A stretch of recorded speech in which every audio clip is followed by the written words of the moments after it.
Assalamualaikum warahmatullahi wabarakatuh. Halo semua, perkenalkan nama saya Nafa Syahira. Saya merupakan mahasiswi Fakultas Kesehatan Masyarakat Universitas Indonesia yang pada semester 4 ini sedang mengambil mata kuliah manajemen dan kebijakan kesehatan.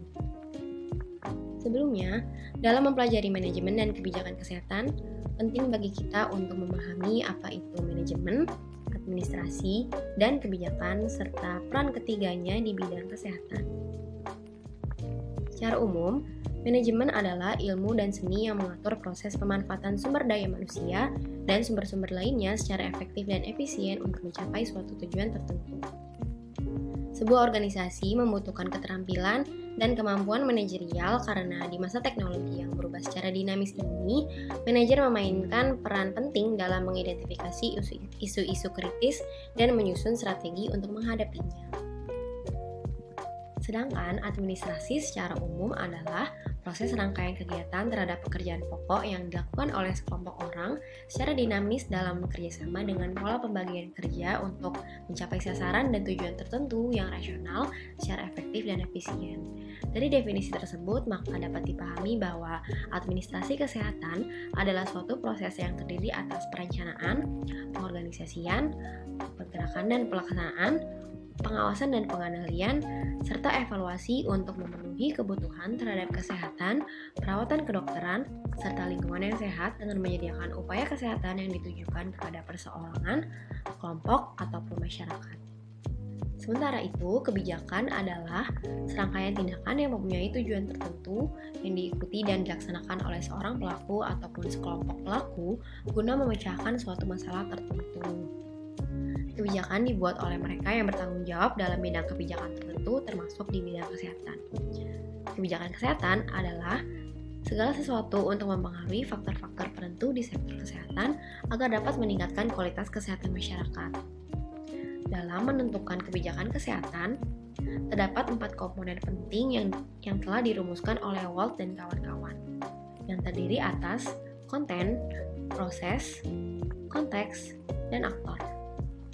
Pada segitiga analisis kebijakan kesehatan, dapat dilihat bahwa aktor berada pada pusat kerangka kebijakan kesehatan.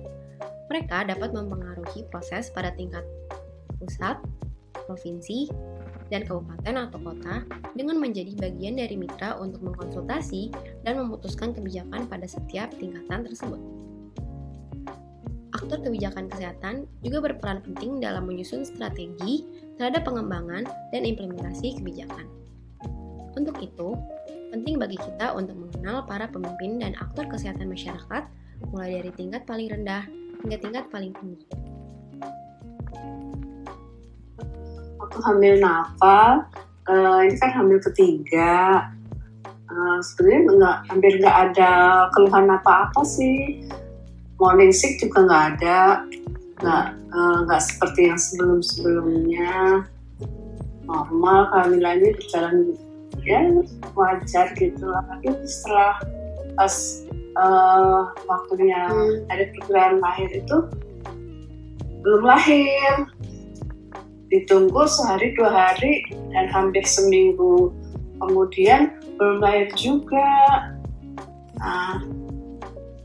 Terus karena udah seminggu melampaui HPL, dibawa ke dokter, takutnya dicek air ketubannya udah sedikit, jadi harus dipicu untuk lahir, terus diinduksi karena memang nggak ada bukaan apa-apa, nggak ada pembukaan.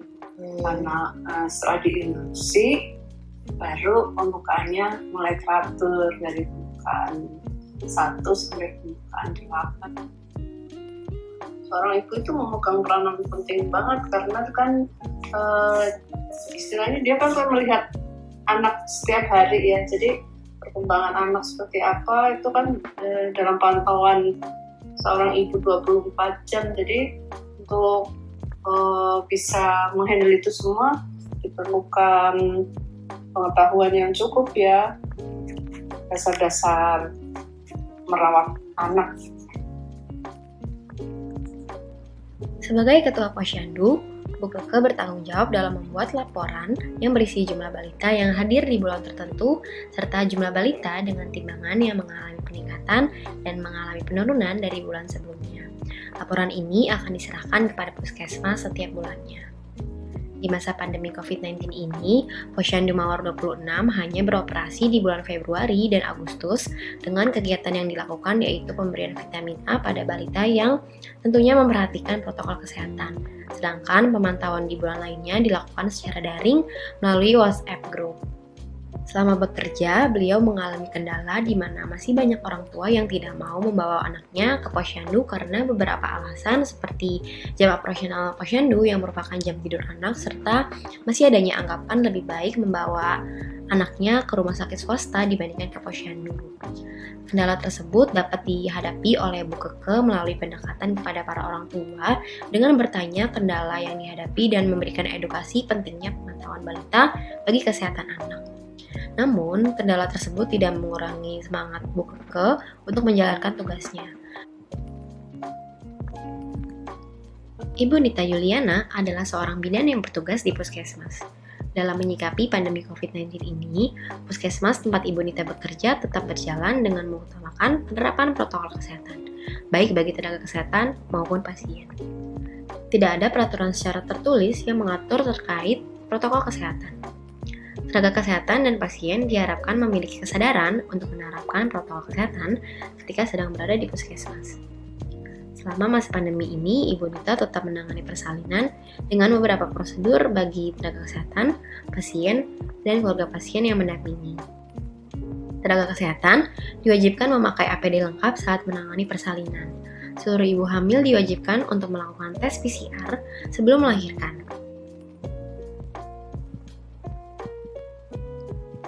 Tugas yang dijalankan Ibu Nanda sebagai staf Kesga Gizi Dinkes Kabupaten Malang adalah melaksanakan program-program gizi sesuai RPJM, termasuk penurunan angka stunting. Beliau juga melakukan pembuatan rencana anggaran untuk kegiatan pada seksi Kesga Gizi, baik untuk pengadaan barang maupun kegiatan pertemuan. Selama pandemi COVID-19 ini, beliau tetap menjalankan tugasnya seperti biasa tetapi dengan penerapan protokol kesehatan, terutama ketika melakukan kegiatan lapangan bersama masyarakat. Terdapat pula modifikasi kegiatan penyuluhan agar tetap sesuai dengan protokol kesehatan. Beliau juga menggunakan APD saat kegiatan pengukuran di posyandu.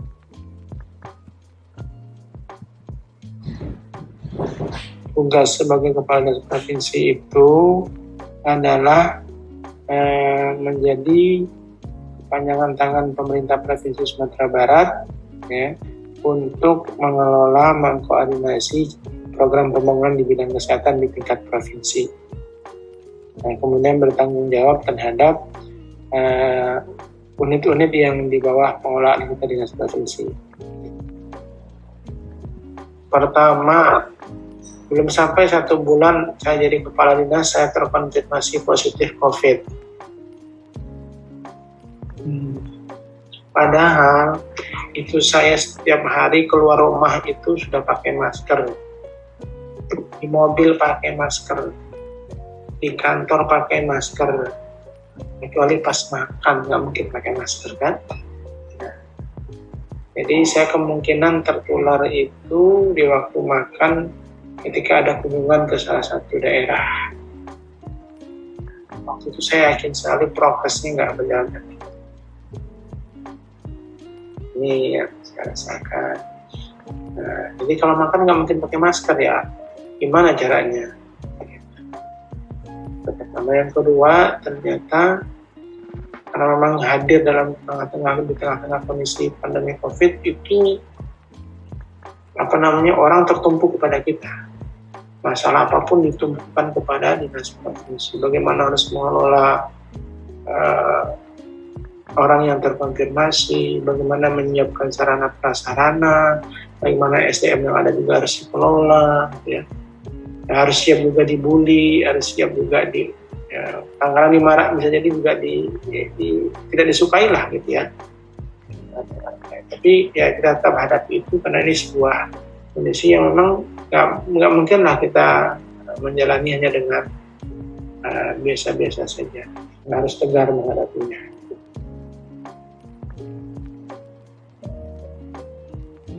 saya pikir kesehatan itu milik semua dan hak semua orang perlu sehat. Memang kalau melihat dari sisi perundang-undangan memang pendidikan penting, tapi bagi kami waktu memilih karir itu bahwa kesehatan lebih penting. Walaupun pendidikan itu terjamin, tapi dari sisi kesehatan termasuk gizinya tidak tertangani dengan baik, pasti akan memunculkan generasi-generasi yang kurang begitu qualified, sehingga dalam pemikiran saya waktu dulu saya ingin bekerja di dalam bidang kesehatan. Nah, ternyata memang keputusan itu tidak salah bagi saya. Kalau lihat kebijakan sih sebetulnya menurut saya sih cukup ya, cuman implementasinya agak sulit. Contoh gini, pemerintah itu punya program nasional kaitannya dengan stunting, gizi buruk, persalinan, kemudian akses pelayanan, itu menjadi program nasional. Tapi kesehatan kan nggak bisa berdiri sendiri, harus ditunjang oleh orang lain. Contoh, untuk membangun suatu kawasan atau mungkin masyarakat sehat, dibutuhkanlah namanya lingkungan hidup sehat. Ada akses, diberikanlah akses jalan, diberikanlah akses mungkin ya kalau kesejahteraan sekarang itu ada listrik, ada segala macam. Karena terbukti masih ada namanya pusat pelayanan masyarakat, puskesmas, di daerah tertentu tidak ada akses mobil sampai ke sana, ambulans, jangankan ambulans bisa masuk. Jalannya nggak ada, listrik belum tentu ada, apalagi sinyal. Nah, seperti itu menyulitkan bagi tenaga kesehatan, baik itu medis maupun public health dalam mengelola kesehatan masyarakat. Sehingga di sini butuh harmonisasi program di seluruh kementerian dan kepentingan yang di sana. Nah, ini yang mungkin belum begitu inklusif ya kaitannya dengan program-program yang menjangkau daerah-daerah seperti itu. Sekian cerita yang dapat saya sampaikan. Akhir kata, terima kasih. Wassalamualaikum warahmatullahi wabarakatuh.